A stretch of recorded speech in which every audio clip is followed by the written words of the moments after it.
In 1847, a Hungarian doctor named Ignaz Semmelweis discovered why mothers were dying. The maternity ward in Vienna was a death sentence. 1 in 6 women who entered it left in a coffin, killed by what they called childbed fever. Semmelweis noticed something strange. The ward staffed by doctors had a death rate 5 times higher than the ward staffed by midwives. He investigated, he followed the trail, and he found the answer. The doctors were coming directly from the autopsy room, hands still carrying the smell of corpses and delivering babies without washing. They were killing mothers with their own hands.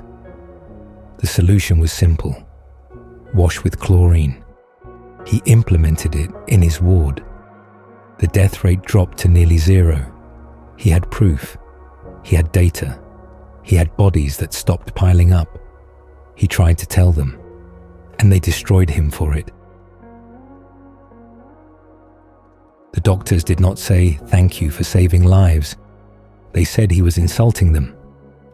The suggestion that their hands, the hands of educated, respected professionals, could be carrying death was an offense to their dignity. They did not engage with his evidence. They attacked his character. They called him unstable. They questioned his motives. One by one, his colleagues turned away. The hospital removed him from his position. He moved to Budapest, implemented hand washing again, saved more mothers, published his findings with meticulous data, and was met with the same wall of dismissal. The medical establishment did not argue with his numbers. They simply refused to see them. For 2 decades, mothers continued to die in hospitals across Europe, while the men who could have saved them washed their hands of responsibility instead of washing them of death. Semmelweis went mad, not metaphorically, literally. The weight of watching preventable death, the torture of holding a truth no one would accept, the particular hell of being right in a world that punished him for it. It broke him.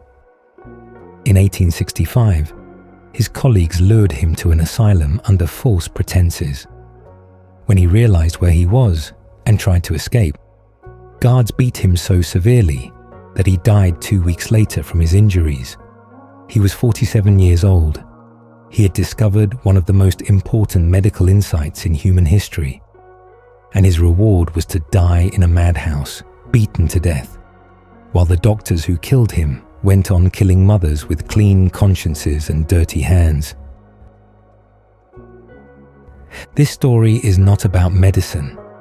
It is about something that has lived inside human groups since the first tribe circled its first fire.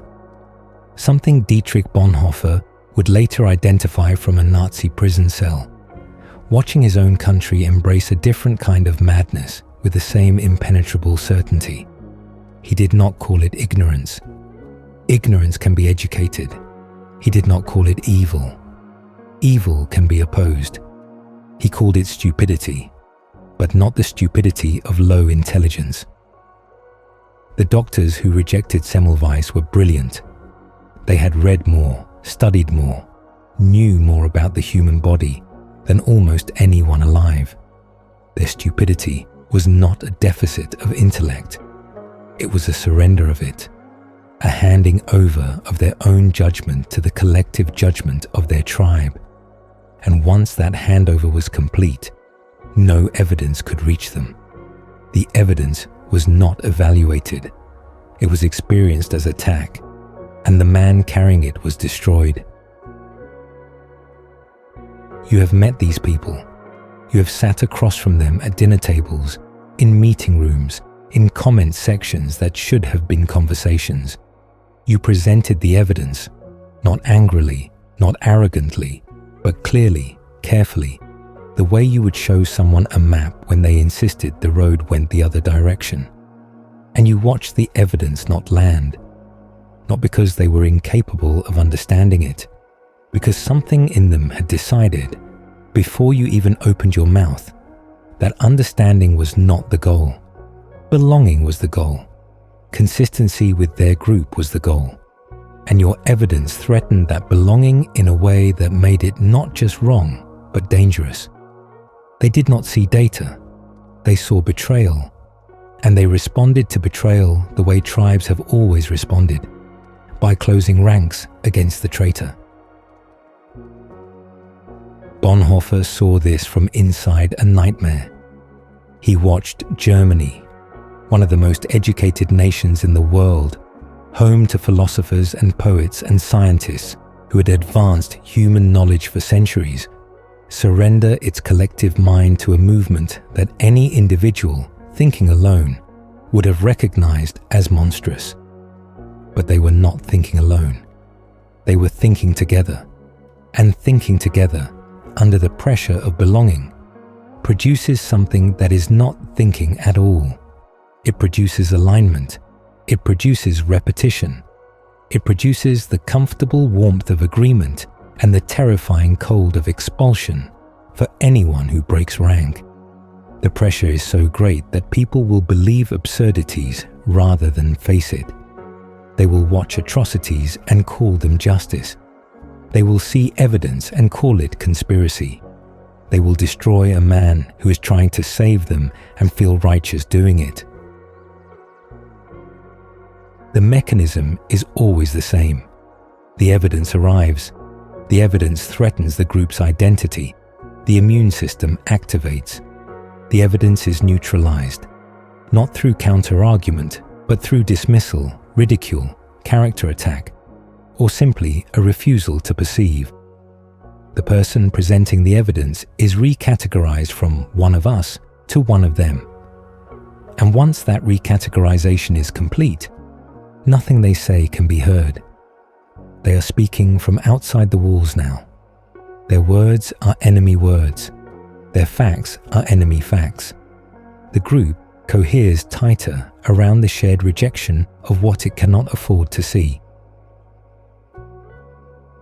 You know the exhaustion of this.